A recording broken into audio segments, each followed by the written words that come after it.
तो आपको ऐसा कुछ फील हुआ क्या वहाँ पर इस तरह के देश विरोधी लोग भी जेएनयू में पढ़ते हैं? वो तो अलग दुनिया था। सेंट्रली फंडेड यूनिवर्सिटीज़ में कोई डी रिजर्वेशन नहीं होगा, ये तो निश्चित है। क्या यूजीसी पर पॉलिटिकल इन्फ्लुएंस है? देखिए, हम तो विकसित भारत के लिए काम कर रहा है। कैंपस में पॉलिटिक्स होना चाहिए या नहीं होना चाहिए? अवेयरनेस तो होना चाहिए। क्वालिटी एजुकेशन हम उस लेवल का दे रहे हैं तो वो रिफ्लेक्ट कहाँ हो रहा है? रिफ्लेक्ट कहाँ हो रहा है reflect? इधर ही हो रहा है। Multidisciplinary education and holistic education, ये दोनों हमारा सिस्टम में आना चाहिए। 1 ईयर का आपका बीएड है, ये कब से स्टार्ट होने वाला है? इसके बारे में मैं नहीं कह सकता हूँ। नमस्कार, आज जनसत्ता बेबाक में हमारे साथ हैं प्रोफेसर एम जगदीश कुमार, जो यूजीसी के चेयरमैन हैं और यूजीसी में आने से पहले ये जेएनयू में वीसी थे। तो प्रोफेसर कुमार, बहुत स्वागत है आपका। धन्यवाद। आपने एक ड्राफ्ट गाइडलाइन दी जिसमें कहा कि जो जनरल क्लास से वो पोस्ट भरी जाएगी, जो रिजर्व क्लास की पोस्ट खाली नहीं है। तो ये कन्फ्यूजन कैसे हुआ और इसको लेकर क्या स्टैंड है? डी रिजर्वेशन हमारा यूनिवर्सिटी सिस्टम में सेंट्रल इंस्टीट्यूशंस में ऐसा है ही नहीं, अभी तक हुआ ही नहीं और आगे समय में भी ऐसा नहीं होगा। तो यूजीसी में एक पुराना गाइडलाइंस थे, implementation of reservations in universities. इसको रिवाइज करने के लिए हम एक कमेटी को बनाया और इसका कारण ये है कि पिछले कुछ सालों में चेंजेस आया रिजर्वेशन पॉलिसीज़ में। जैसा 2019 में सेंट्रल गवर्नमेंट ने इश्यू किया central educational institutions teacher recruitment act. इसमें हम ओबीसी को associate professor, professor level, assistant professor level, socio और एजुकेशनली वीकर सेक्शंस को हम क्रिएट किया और बाद में एकेडमिकली वीकर सेक्शंस को भी रिजर्वेशन का एक्ट आया। और पहले हम जब रिजर्वेशन इम्प्लीमेंट किया यूनिवर्सिटीज़ में, अलग अलग डिपार्टमेंट्स को as a separate unit consider करते थे, लेकिन बाद में जब इलाहाबाद हाई कोर्ट केस और सुप्रीम कोर्ट केस होने के बाद हम यूनिवर्सिटी को एक single unit as a single unit हम कंसिडर करते हैं और इसको रिजर्वेशन रोस्टर बनाते हैं। तो ये पूरा 2006 ओल्ड गाइडलाइंस में नहीं था, उसलिए इसको रिवाइज करके, इसको रिव्यू करके गाइडलाइन सभी यूनिवर्सिटीज़ को देने के लिए, so that the reservations are implemented effectively without deviating from the 2019 act. तो उस समय क्या हुआ, एक्सपर्ट कमिटी जो रेगुलेशन गाइडलाइंस को बनाया, इसमें डी रिजर्वेशन का एक कुछ इंफॉर्मेशन ऐड किया। ये गलत है, बिकॉज आफ्टर 2019 सेंट्रल एक्ट आया इन सेंट्रल एजुकेशनल इंस्टीट्यूशंस, जो पुराना रूल्स जो है इसको बाईपास करके इसको सुपरसीड करते हैं। लेकिन मुझको लगता है कि एक्सपर्ट कमिटी इसके ऊपर ध्यान नहीं दिया और गलत से ये हमारा गाइडलाइंस में आ गया। उसलिए हम क्लैरिफिकेशन भी दिया कि ये तो सिर्फ ड्राफ्ट गाइडलाइन है, फाइनल गाइडलाइन में जो डी रिजर्वेशन का जो है क्लास वो पूरा निकाल देंगे हम, और इसके बारे में कोई डाउट नहीं होना चाहिए। यूनिवर्सिटीज़ में, सेंट्रली फंडेड यूनिवर्सिटीज़ में कोई डी रिजर्वेशन नहीं होगा, ये तो निश्चित है। क्या यूजीसी पर पॉलिटिकल इन्फ्लुएंस है? देखिए, हम यूजीसी का functioning is decided by UGC 1956 act, और जो रेगुलेशंस हम लाते हैं, गाइडलाइंस हम लाते हैं, this is as per UGC act. तो मैं क्लियरली कह सकता हूँ कि कोई इन्फ्लुएंस, कोई इंटरफेरेंस नहीं होता है यूजीसी फंक्शनिंग में। यूजीसी की ओर से जो कई समय समय पर एडवाइजरी आती है, तो एडवाइजरी यूजीसी अपने आप जारी करती है या गवर्नमेंट से इन्फ्लुएंस होती है? जैसे फॉर एग्जांपल एक अभी आपने एडवाइजरी जारी की कि कॉलेज यूनिवर्सिटीज़ में सेल्फी पॉइंट बने और वहाँ पर प्रधानमंत्री की पिक्चर हो, तो इस तरह की जो एडवाइजरी होती है वो आप अपने आप जारी करते हैं या कोई इन्फ्लुएंस होता है? हमारे पास रिक्वेस्ट आता है, जैसा ministry of women and child development, उधर से आएगा कि वुमेन गर्ल चाइल्ड का एजुकेशन के बारे में एक हम सर्कुलर निकालना चाहते हैं, हमारा तरफ से हम निकाला, आप भी हमको मदद करें तो ये पूरा सब लोगों को पास ये पहुंचेगा, तो हम वो भेजते हैं। सिमिलरली जैसा मिनिस्ट्री ऑफ एजुकेशन हो, नहीं तो अलग अलग मिनिस्ट्री ऑफ सोशल वेलफेयर, अलग अलग मिनिस्ट्री से हमारे पास रिक्वेस्ट आते हैं, और ये रिलेवेंट है तो हमारा स्टूडेंट्स के लिए रिलेवेंट है, तो यूनिवर्सिटीज़ के लिए रिलेवेंट है, तो हम वो भेजते हैं। ये जो आपने सर्कुलर जारी किया था, ये किस मिनिस्ट्री के रिक्वेस्ट पर किया था कि प्रधानमंत्री का अचीवमेंट बताते हुए और सेल्फी? नहीं, बहुत रिक्वेस्ट आते हैं, इलेक्शन कमीशन से भी आया। ये वाला किस मिनिस्ट्री से आया था? वही मैं बता रहा हूँ, अलग अलग रिक्वेस्ट आते हैं। मैं आपको नहीं बता सकता हूँ किधर से आया, तो बहुत मिनिस्ट्री से आता है। तो ये आप मानते हैं कि सरकार जो है इस तरह से यूजीसी का यूज कर रही है, क्योंकि ना ये यूजीसी का काम है, ना यूजीसी ये करने के लिए बाध्य है, तो सरकार यूजीसी का यूज कर रही है, ये मानते हैं? देखिए, एजुकेशन में अवेयरनेस लाना हमारा कंट्री के बारे में, हमारा कंट्री में क्या क्या हम करना है, इसके बारे में अवेयरनेस लाना, मैं सोचता हूँ इसमें कोई दिक्कत नहीं है। ये यूजीसी का काम है। A part of education. Part of education is a very broad subject. It is not just only teaching some theory or experiment to the students. It's also teaching about our country. UGC का एक बहुत बड़ा role है quality education ensure कराने में। शिक्षा का स्तर जो है वो उच्च कोटि का हो, ये सुनिश्चित कराना यूजीसी का फंडामेंटल काम है। आपके हिसाब से यूजीसी आज की तारीख में इस काम को कितने सही तरीके से कर पा रहा है?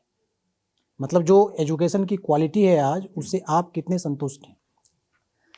देखिए, एजुकेशन क्वालिटी को मेजर करना और इसको एक नंबर में बताना ऑन ए स्केल ऑफ 10, ये थोड़ा मुश्किल होगा, इसीलिए कि the purpose of A university, the purpose of A college is multi dimensional.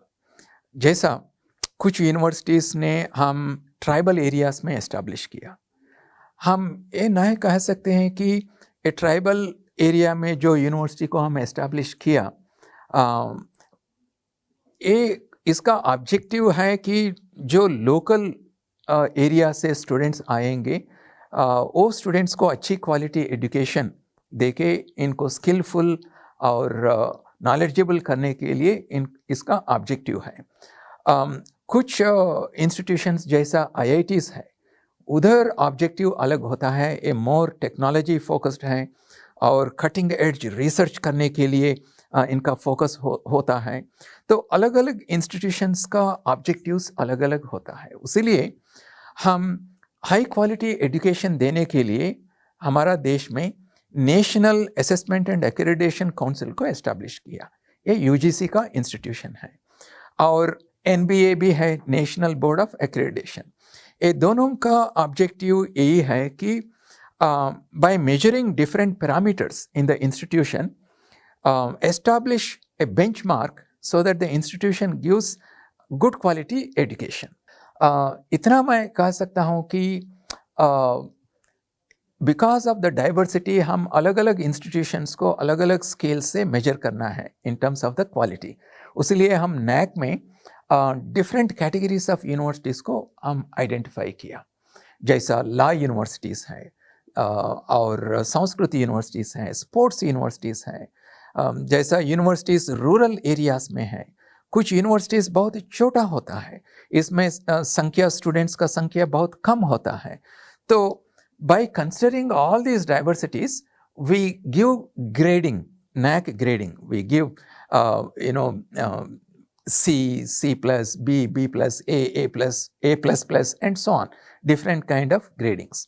अब जैसे 2022-23 के बीच की बात अगर एक आंकड़ा देखें, तो जो 18 से 23 साल के एज ग्रुप के जो लड़के हैं, उसकी जो एम्प्लॉयबिलिटी थी, तो इंडिया में 5% ऐसे यूथ ही थे जिनके पास की कोई ना कोई वोकेशनल स्किल उसके पास है। और कोरिया जैसे देशों में अगर हम बात करें तो वहाँ 96% था। तो ये जो लैक है, ये लैक क्वालिटी एजुकेशन अचीव करने के गोल पर एक तरह से बहुत बड़ा ऑब्स्टेकल है। इसके लिए यूजीसी क्या कर रहा है और क्या किया जाना चाहिए? देखिए, इसके बारे में हमको पिछले 20-30 साल से हमको पता है ये लैकुना है हमारा एजुकेशनल सिस्टम में। इसको ठीक करने के लिए हम 2020 में NEP 2020 को हम लॉन्च किया, because NEP 2020 is not only for higher education, school education से higher education, skill and vocational education also. इसमें 4 इंपॉर्टेंट कंपोनेंट्स हैं। एक, enhancing the foundational numeracy and literacy of students, because many students, they also drop out of the schools, drop out of the colleges, so they should have this good foundational numeracy and literacy. जैसा मैं एक छोटा business run कर रहा हूँ after dropping out of the school, I should be able to calculate the interest rate, I should be able to prepare a balance sheet for my business. So this is one important thing. And the other one is leveraging the digital technology in education. ये भी हमारा second important focus है UGC का in higher education. But in school education also we want to leverage the digital technology in providing good quality education to the students. And 3, and the most important one, is to make education relevant in the lives of the future working force. हमारा young people though pass out हो रहा है colleges से, universities से, do they have enough skills to be employable immediately? This is another focus on which we are working. And the other one is more cross border collaborations in higher education, research and innovation, because we cannot sit in isolation as a country. We need to have good collaborations with foreign universities, foreign scientific labs, so that information and knowledge flows from one institution to the other. So these are the 4 important tasks on which UGC is working. NEP जब से आया और उसके बाद जो कुछ syllabus वगैरह में चेंज हुआ, तो उसको लेकर एक आरोप ये भी लगा कि जो ये NEP आया, राष्ट्रीय शिक्षा नीति, वह एक तरह से शिक्षा को राइट विंग की तरफ ले जा रहा है। और UGC पर भी एक ऐसा आरोप लगा कि UGC जो है गवर्नमेंट के, करंट गवर्नमेंट के और बीजेपी के एजेंडा को आगे बढ़ा रहा है। ऐसा आरोप लगाने वाले कुछ तर्क भी देते हैं कि सिलेबस से कई लोगों के नाम हटा दिए गए, और UGC से ऐसे कुछ सर्कुलर आते हैं जिनका एजुकेशन से लेना देना नहीं है। जैसे कुछ दिन पहले महाराष्ट्र में एक सर्कुलर गया UGC से, ABVP के नेता की जयंती मनाई जा रही है, उसमें आप लोग पार्टिसिपेट करने के लिए इनकरेज करें। तो जो एक ये इस तरह का जो आरोप लग रहा है, उसको आप कैसे काउंटर करेंगे? Absolutely. UGC is a regulator and our main objective is to determine, coordinate and maintain standards of education in our country. और मैं आपसे 1-2 प्रश्न मैं पूछना चाहता हूँ कि क्या हम हमारा यूथ को एम्पावर करके make them agents of transformation for our country, so that we can lead the world technologically, scientifically, socially, culturally. ये एक ऑब्जेक्टिव है हमारा NEP 2020 का। और दूसरा, हम टीचिंग लर्निंग प्रोसेसेस को एनहेंस करना चाहते हैं यूनिवर्सिटीज़ में, और हम चाहते हैं कि जो quality of research papers which will come out of the universities, that should be of world class. हम चाहते हैं कि हमारा यूनिवर्सिटीज़ भी ग्लोबल वर्ल्ड रैंकिंग्स में आना चाहिए। तो मैं ऐसा जो हम यूनिवर्सिटी सिस्टम में हम कर रहा है, मैं आपको लिस्ट करना चाहता हूँ। बताइए इसमें क्या गलत है इसमें? नहीं, जो लोग, हम एक पक्ष ये जो मान रहा है कि शिक्षा का सेफ्रनाइजेशन हो रहा है, उन लोग, जैसे आप JNU में कश्मीर को लेकर एक वेबिनार होने का है तो उसका विरोध होता है, और उसको, उस समय आप JNU के VC थे तो उसको आपने रोका। और महाराष्ट्र में ABVP के नेता की जयंती थी, तो उसको पार्टिसिपेट करने में कॉलेज और यूनिवर्सिटी इनकरेज्ड हों, इसके लिए आपने सर्कुलर भेजा। तो इसलिए ये लोग एक पक्ष जो है ये आरोप लगाते हैं कि UGC का जो काम है, सही मायने में जो अभी आपने बताया, उस काम से वो थोड़ा हट रही है। हाँ, तो हाँ। उसका काउंटर आप कैसे करेंगे और उसके लिए आप क्या कर रहे हैं? देखिए, हम तो विकसित भारत के लिए काम कर रहा है। मैं इतना ही कहना चाहता हूँ कि हम जो कर रहा है ये हमारा स्टूडेंट्स को उत्तेजित करने के लिए, to make them aware about the role they can play in our country in making it a fully developed country by 2047। मैं इतना कह सकता हूँ कि जो हम कर रहा है it is only with that goal. And आप महाराष्ट्र का एग्जाम्पल दिया, मैं इसके बारे में भी बताना चाहता हूँ कि हो सकता है वो महाराष्ट्र यूनिवर्सिटीज़ में एक लेटर गया होगा UGC से कि किसी सोशल वर्कर का कंट्रीब्यूशंस को सेलिब्रेट करने के लिए एक लेटर गया होगा, लेकिन हम टाइम टू टाइम हम बहुत सर्कुलर्स एज एन एडवाइजरी हम भेजते हैं, और some universities follow, some universities do not follow that. However, when it comes to the regulations, it becomes mandatory for all universities. तो वही सवाल है कि जो ये आप एडवाइजरी भेजते हैं, तो क्या वो UGC का काम है? जैसे आपने एक सर्कुलर भेजा कि वोटर अवेयरनेस के लिए कैंपेन चलाइए।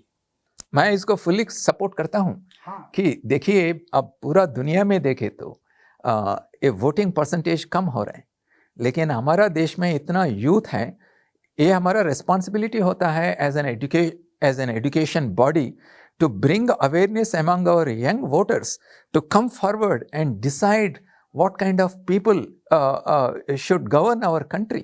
So I absolutely support this idea of creating awareness and working with the election commission and working with our students to create this awareness. I completely support it.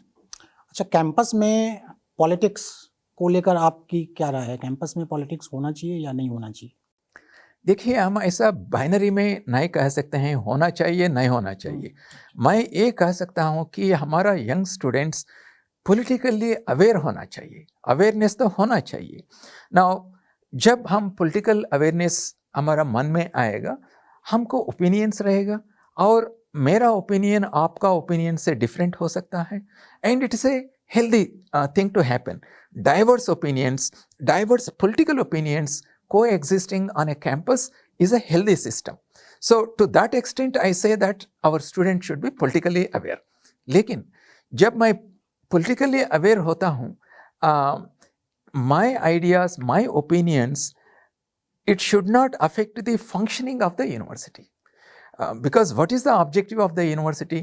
It is to educate our students so that they become knowledgeable and skillful. So because I hold certain political opinions, if I don't let the university function, then we are defeating the very purpose of the university. JNU में आप करीब 6 साल VC रहे, Right. तो वहाँ पर जो आपने राजनीति को देखा, तो उससे पहले किसी कैंपस में उस तरह की राजनीति से आपका परिचय हुआ था? देखिए, मैं IIT बैकग्राउंड से आता हूँ। मैं IIT चेन्नई में पढ़ा और 1995 से IIT दिल्ली में काम किया। उधर भी हम स्टूडेंट इलेक्शंस को कंडक्ट करते हैं, उधर भी बहुत एक्टिविटीज़ रहते हैं। और जब मैं IIT से JNU को गया, वो तो अलग दुनिया था।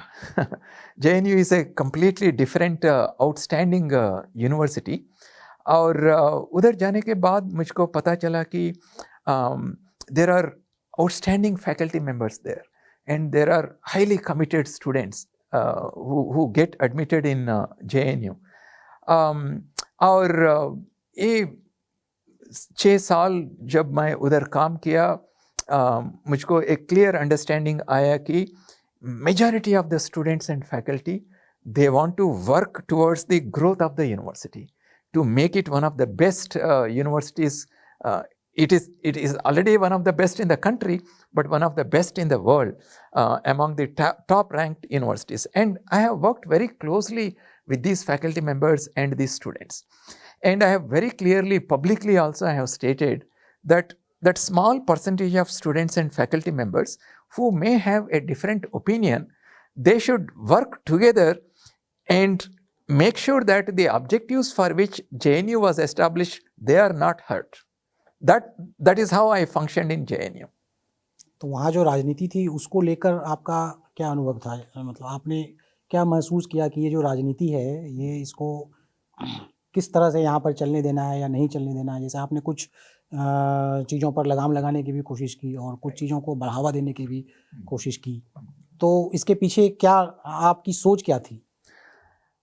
हमारा कलेक्टिव ऑब्जेक्टिव थे स्टूडेंट्स, फैकल्टी और एडमिनिस्ट्रेशन कि हमारा यूनिवर्सिटी में अच्छी रिसर्च होना चाहिए. We should make sure that students from diverse cross sections of the society, they join our university and grow along with the university. इसलिए हम बहुत रिफॉर्म्स भी लाया JNU में. नई स्कूल्स को हम ओपन किया, नई प्रोग्राम्स को हम ओपन किया. School of engineering, school of management and Ayurveda biology program, BSc, MSc program, and several schools also in national security, and in e-education, in disaster management. So we could open these programs and the new centers and the schools there. It's only because the faculty members and students are interested in improving the university. So from that context, from that perspective, I had full support from the faculty members and the students. जैसे ही गए तो संयोग से उसके कुछ ही दिन बाद एक ऐसी घटना हो गई जो पूरी देश दुनिया में चर्चित रही और उसके बाद जो एक धड़ा कहने लगा कि JNU टुकड़े टुकड़े गैंग का गढ़ है. तो आपको ऐसा कुछ फील हुआ क्या? वहाँ पर उस तरह के देश विरोधी लोग भी JNU में पढ़ते हैं, आपको ऐसा कुछ फील हुआ? मैं हमेशा कहा कि जो काम हम करते हैं, जो हम बोलते हैं, anything should be within the boundaries of the Constitution. Even for freedom of expression, there is a boundary which is defined in our Constitution. We need to follow that. इतना ही हम कहा JNU में. एक और स्पेसिफिक एग्जांपल देके हम उसके पीछे का जो है आपकी सोच क्या थी वो जानना चाहेंगे. जैसे आपने कहा कि यहाँ पर हम एक टैंक लगवाना चाहते हैं JNU में, तो इसके पीछे क्या सोच थी? उससे क्या फ़ायदा होने वाला था आपके हिसाब से? देखिए, हम उस समय प्लानिंग करता था to establish school of engineering और ए टैंक और an aeroplane. It is an engineering marvel for students to go and then look at that engineering marvel. It can be a good example. So it can be a tank, it can be a plane, or any such instrument can be part of any campus. In fact, many campuses, even in Delhi, have such a plane or a tank kind of thing in the institution. Only from that context, we wanted to bring one such tank there. QS ranking आई है Asia की, उसमें top 50 में India की कोई university नहीं है. Top 100 में 7 है, उसमें भी 5 IITs हैं. तो ये आखिर क्यों इतनी 75 ईयर्स हो गए हमें, फिर भी हम उस लेवल पर अभी नहीं जा पा रहे हैं जो टॉप 10 में हमारी कोई यूनिवर्सिटी आए? करेक्ट. तो क्यों, आखिर इसका क्या वजह क्या है? दुनिया में आसपास 20 ऑर्गेनाइजेशंस हैं जो वर्ल्ड रैंकिंग, यूनिवर्सिटी रैंकिंग्स को अनाउंस करता है. इसमें देखिए 40% पीयर परसेप्शन का वेटेज है और 10% वेटेज है फॉर एम्प्लॉयर परसेप्शन. अच्छा है ना, एक ईमेल आएगा, आप ईमेल में आप रिप्लाई देंगे, वो रेटिंग को यूज़ करेंगे. तो 50% सिर्फ is based on only perception. और आपको पता है इतना डिफ़िकल्ट है परसेप्शन को मेजर करना. इतना scientifically it's not a good parameter, a reliable parameter to measure perception. And then do we have foreign international faculty in our institution? Do you have international students in your institution? And then what is the citation? Now I can understand why not we have foreign faculty, why not we have foreign students also in our institutions, and we are working on that to improve, to bring more foreign students into our institutions. Currently, we have about 45,000 students only, international students in our entire country. Why not it become 4.5 lakhs? So that is why we have started this Study India program. There is a common portal using which foreign students can apply to Indian institutions. So धीरे धीरे ये number भी बढ़ जाएगा, and the weightage for that will be reflected in the ranking also. And in terms of the research, in many IITs we are doing outstanding research, and in terms of quality of research also it's world class. But then because of the perception which takes away nearly 50% of the weightage, we are not really appearing in the top 100 or 200 or so. But if you look at the disciplinary rating, let's say in electrical engineering sciences, IITs are within 100. IIT Delhi is somewhere around 50. My own department at IIT Delhi. From JNU also you have, let's say, biological sciences. In anthropology, from JNU we stand in the world rankings within about 50 or so.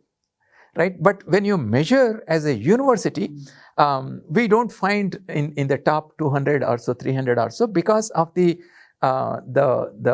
limitations that we have in the parameters that they use for ranking the universities. तो मतलब आपके साथ quality education का सवाल नहीं है, perception का सवाल है। परसेप्शन का सवाल। तो अगर क्वालिटी एजुकेशन हम उस लेवल का दे रहे हैं तो वो रिफ्लेक्ट कहाँ हो रहा है? रिफ्लेक्ट इधर ही हो रहा है कि हमारा स्टूडेंट्स, आज वर्ल्ड बैंक का चीफ कौन है? हमारा स्टूडेंट है। हमारा इंडियन एजुकेशन सिस्टम से बाहर निकला। और माइक्रोसॉफ्ट का चीफ कौन है? गूगल का चीफ कौन है? वो एक्सेप्शन है, जनरल एक्सेप्शन नहीं है ना? नहीं, मैं कह रहा हूँ कि ये सब लोग कहते हैं कि ये हमारा इंडियन यूनिवर्सिटी सिस्टम से आया। अब मैं आपको एग्री करता हूँ कि इसको हम स्केल अप करना है। ऐसा नहीं है कि 10 लोग, 20 लोग, 100 लोग टॉप पोजीशंस में हैं, इसको हम क्यों स्केल अप नहीं कर सकते हैं? इसीलिए हम NEP 2020 को इम्प्लीमेंट कर रहा है। Our educational system remained very, very rigid. For example, I'll give you, if you look at many of the global universities, the focus is on providing multidisciplinary education. क्या आप +2 तक कॉमर्स किया और बाद में आप BSc बायोलॉजी करना चाहते हैं, क्या आपको सीट मिलेगा क्या हमारा यूनिवर्सिटीज़ में? नहीं मिलेगा। लेकिन जो ग्लोबल टॉप यूनिवर्सिटीज आप बता रहे हैं, उधर ए डिसिप्लिनरी बाउंड्रीज ऐसा है ही नहीं, रिस्ट्रिक्शंस है ही नहीं। अब हम बता रहे हैं हमारा यूनिवर्सिटीज़ को, इसमें क्या दिक्कत है? कोई commerce student, economics student mathematics करना चाहते हैं, फिजिक्स करना चाहते हैं BSc में, और इसके बाद मास्टर्स में और कुछ अलग डिसिप्लिन में पढ़ना चाहते हैं, and if the student can prove the competency by clearing an entrance exam, what is the problem in admitting the student? Multidisciplinary education and holistic education, ये दोनों हमारा सिस्टम में आना चाहिए। छोटा सा एग्जांपल, 2006-07 में भी इंडिया में UGC ने जो फेक यूनिवर्सिटीज़ की लिस्ट जारी की थी, उनकी संख्या 20 थी, और आज भी जो जारी की है वो 20 है। तो करीब 15 साल में फेक यूनिवर्सिटी की संख्या बराबर है। एक भी कम नहीं हुई है। रिसर्च की बात अगर हम करें तो पिछले 6-7 साल में 80% PhD नॉमिनेशन बढ़ गया है। PhD करने वाले लोगों की संख्या बढ़ गई है, और रिसर्च आउटपुट में हम वर्ल्ड में 4th पोजीशन पर हैं। राइट। बट साइटेशन की बात आती है तो हम 9th रैंक पर हैं।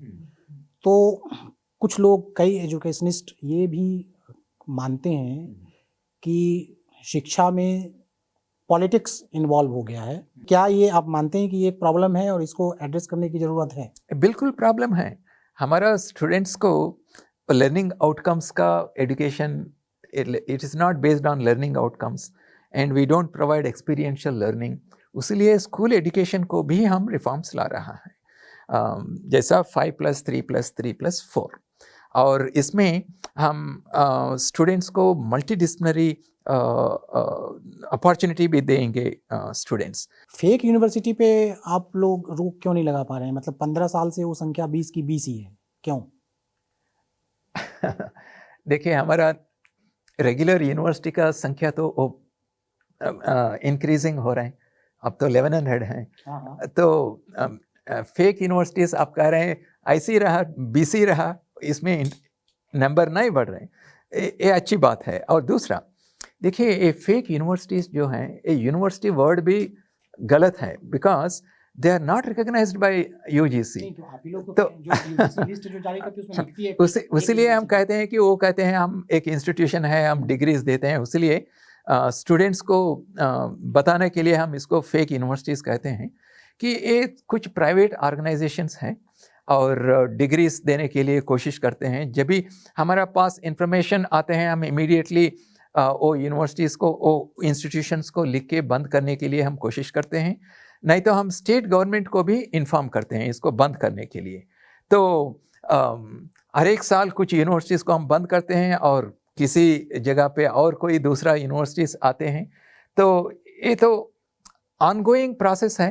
कुछ लोग ने हमारा एजुकेशनल सिस्टम को डैमेज करने के लिए ऐसा इलीगल काम करते हैं। बिहार में सर अभी भी पटना यूनिवर्सिटी को छोड़ दिया जाए तो मैक्सिमम जगह पे 3 साल का ग्रेजुएशन 5 साल में होता है, 1 साल का पीजी 2 साल में हो रहा है। वो सर अभी तक ट्रैक पे नहीं आया। ये शिकायत जब हमारे पिताजी लोग पढ़ते तब भी थी, अभी भी बरकरार है। ऐसा नहीं होना चाहिए।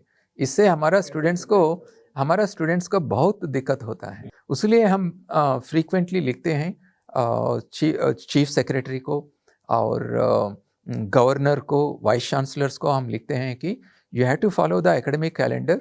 और इससे क्या होगा, सिर्फ not only losing of 1 year, आप कुछ ऑड टाइम में पास हुए तो कोई दूसरा यूनिवर्सिटी में भी ज्वाइन नहीं कर सकते हैं। तो हम सेंसिटिविटी लाने के लिए हम कोशिश कर रहा है। And through you I would like to request all state universities to regularly follow the academic calendar, conduct the exams on time. ये रिजल्ट्स अनाउंस भी बहुत लेट होता है यूनिवर्सिटीज़ में, ऐसा नहीं होना चाहिए। कि जो यूनिवर्सिटी फंड होते हैं, खास करके जो बच्चों को मिलते हैं नेट जेआरएफ के जरिए, वो सेंट्रल यूनिवर्सिटी में बड़े आसानी से पास हो जाते हैं। यूजीसी जारी करता है तो तुरंत मिल जाता है, लेकिन जब स्टेट यूनिवर्सिटी की बात होती है वहाँ पर बच्चों को बहुत दिक्कतें झेलनी पड़ती हैं। इस पर आपका मतलब क्या काम हो रहा है? I am very concerned about it if it is happening. लेकिन मैं आपको बताना चाहता हूँ यूजीसी में हम क्या करते हैं। यूजीसी में हम हर एक साल आसपास 12,000 जेआरएफ स्कॉलरशिप्स को हम अनाउंस करते हैं। और जब ए स्टूडेंट क्वालिफाई होगा यूजीसी नेट में, स्टूडेंट किसी यूनिवर्सिटी में ज्वाइन कर सकते हैं पीएचडी में, फॉलोइंग द एडमिशन प्रोसेस। हमारा UGC net scholars state universities में है, सेंट्रल यूनिवर्सिटीज़ में भी है, और ये सबको मिलके हमारा एक कॉमन पोर्टल है, स्कॉलरशिप डिसबर्समेंट पोर्टल। जब मैं यूजीसी में ज्वाइन किया 2 साल के पहले, बहुत मैं कंप्लेंट्स देखा कि डिले हो रहे हैं, टाइम पे नहीं मिल रहे हैं। इसलिए हम क्या किया, 40 पीएचडी स्कॉलर्स को पूरा देश से हम ऑनलाइन मीटिंग में रख के इनसे सजेशंस लिया, आपका दिक्कत क्या हो रहे हैं, कैसा हम इसको रिमूव करेंगे। ये पूरा डिस्कस करने के बाद हमारा स्कॉलरशिप डिसबर्समेंट पोर्टल जो है, इसको पूरा हम चेंज कर दिया। अब तो हमारे पास कोई कंप्लेंट्स नहीं आते हैं। मैं पर्सनली मॉनिटर करता हूँ कि monthly all scholarships should go to the student on time directly into their bank. It doesn't go to the university. लेकिन कभी कभी कोई डिले हुए तो हमारे पास आए तो मैं खुद कोई ट्विटर में रिप्लाई किया, मेरा स्कॉलरशिप नहीं आ रहा है। मैं इमीडिएटली कंसर्न्ड ऑफिसर से बात करके, कॉल करो स्टूडेंट को, क्या प्रॉब्लम है पता करके इसको रिजॉल्व करो, ऐसा भी हम करते हैं। ऐसी कई सारी यूनिवर्सिटी है जो जिनका इतिहास बहुत अच्छा रहा, जहाँ से बहुत अच्छी रिसर्च हुए हैं, जहाँ से बहुत अच्छे लोग भी निकले हैं, लेकिन लगातार उनकी रैंकिंग गिरती जा रही है। ना तो वहाँ पर प्रोफेसर टाइम से अपॉइंट किए जा रहे हैं, वहाँ लंबे अरसे से खाली पद चले आ रहे हैं, एक बड़ी समस्या है। और बच्चों का टाइम से कोर्स नहीं पूरा हो पाता है, ये एक बड़ी समस्या है। मतलब इस पे आप लोग क्या कर रहे हैं? मतलब तो जो रैंकिंग्स आप बता रहे हैं हमारा देश का है, इसको हम कहते हैं NIRF, national institutional ranking framework. मैं हमेशा बताता हूँ, जब मैं वीसी थे, मैं कहा बार बार कि हम एजुकेशनल फील्ड में कंप्लेसेंट नहीं रहना चाहिए। हमारा देश में इंडिपेंडेंस के बाद और इसके पहले भी बहुत बड़ी यूनिवर्सिटीज़ थे, लेकिन आज किधर है वो यूनिवर्सिटीज़? हमारा यूनिवर्सिटी सिस्टम में कॉम्प्लेसेंसी नहीं आना चाहिए, इसलिए अच्छी फैकल्टी को रिक्रूट करना और फैकल्टी कैपेसिटी बिल्डिंग को बढ़ाना और टीचिंग लर्निंग प्रोसेसेस को इम्प्रूव करना, एग्जामिनेशंस रिजल्ट्स ठीक से अनाउंस करना, ये पूरा प्रोसेसेस होता है यूनिवर्सिटीज़ में। और हमारा टीचर्स को ट्रेन करके कैसा स्पॉन्सर्ड रिसर्च फंडिंग लाना, रिसर्च फंडिंग भी बहुत कॉम्पिटिटिव होता है। तो बहुत टीचर्स को पता नहीं कि कैसा सक्सेसफुल प्रोजेक्ट प्रपोजल लिखना, ये भी पता नहीं। और आजकल प्रोजेक्ट फंडिंग तो बहुत कॉम्पिटिटिव हो गया, सिर्फ 20% एप्लीकेशंस सक्सेसफुल होगा ये कॉम्पिटिटिव फंडिंग में। तो इसीलिए जब यूनिवर्सिटीज़ एक कैपेसिटी बिल्डिंग के ऊपर ध्यान नहीं देते हैं, इसका रैंकिंग नीचे चलते जाएगा। तो उसीलिए हम रिफॉर्म्स ला रहे हैं। Faculty recruitment is a major challenge, उसीलिए एटलीस्ट इन सेंट्रल यूनिवर्सिटीज़ हम सेंट्रल यूनिवर्सिटीज़ के साथ काम करके, रेगुलरली मॉनिटर करके, we are trying to ensure that the faculty positions are filled up. अब ये भी देखिए कि फैकल्टी पोजीशंस को फिलअप करना ऐसा नहीं है कि it's like any other job, you have to choose the right kind of academician ये फैकल्टी पोजीशंस फिलअप करने में।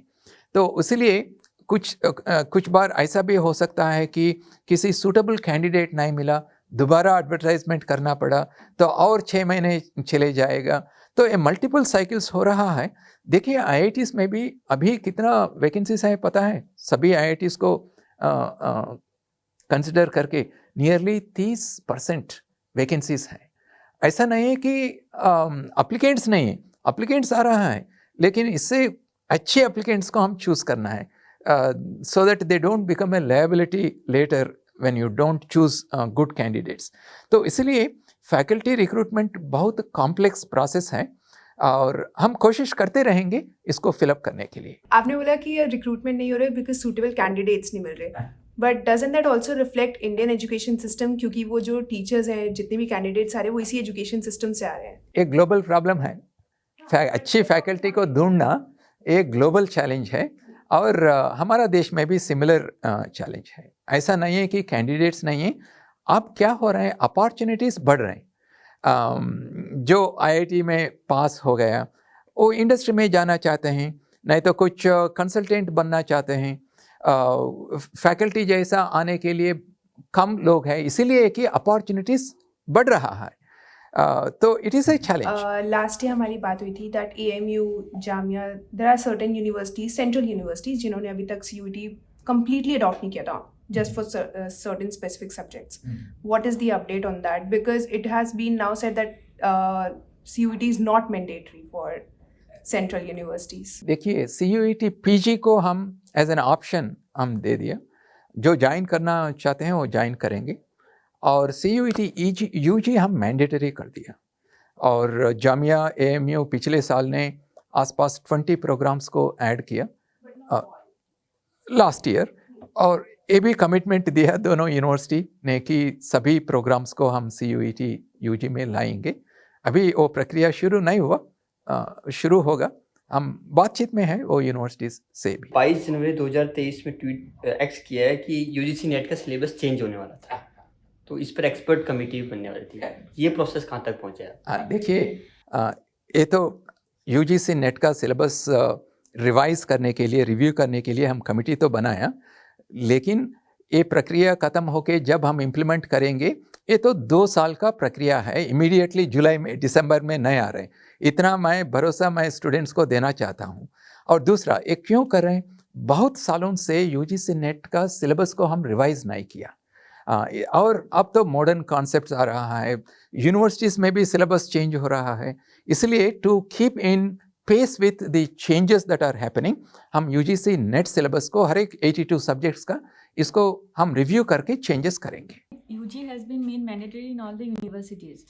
Central universities. Yes, all the central universities. But the CUET prospectus also has a line that says that universities have the discretion to frame their own guidelines. Sir, how does this serve the purpose of bringing uniformity in the admission process? See, universities, we are not interfering with the admission process. For example, I'll give you an example. कुछ universities में local students को कोटा रहते हैं, 50% for the local student, 50% from all India. हम कह रहे हैं इसमें हम इंटरफियर नहीं करेंगे, सिर्फ आप CUET स्कोर यूज़ कीजिए और आपका कोटा सिस्टम जो है इसमें हम, जैसा विश्व भारती में स्कूल्स है, विश्व भारती यूनिवर्सिटी में स्कूल्स है, यूनिवर्सिटी रन करते हैं, तो वो स्टूडेंट्स जो स्कूल में पास होते हैं इनका कुछ कोटा है. तो हम नहीं कह रहे हैं कि वो कोटा को बंद करो, आपका कोटा जो है आप कर दीजिए, ये आपका एडमिशन प्रोसीजर है, लेकिन CUET स्कोर को आप यूज़ करना है. 1 ईयर का आपका B.Ed है, ये कब से स्टार्ट होने वाला है दोनों यूनिवर्सिटीज़ में, चाहे वो स्टेट हो सेंट्रल में? हाँ, देखिए हम एक ITEP 4 साल का प्रोग्राम शुरू किया. ये NCTE के अंदर आते हैं, national council for teacher education. इसमें हम ऐसा डिज़ाइन किया कि पहले 3 साल BSc करेंगे किसी सब्जेक्ट में और फाइनल ईयर टीचर ट्रेनिंग में करेंगे, so that she can become a science teacher. So ये programme already including one IIT, already more than 20 universities have started this 4-year ITEP program, integrated teacher education program. एक साल का B.Ed नहीं है ये? एक साल का B.Ed नहीं है, ये इंटीग्रेटेड है. तो एक साल का कोई B.Ed भी आने वाला है?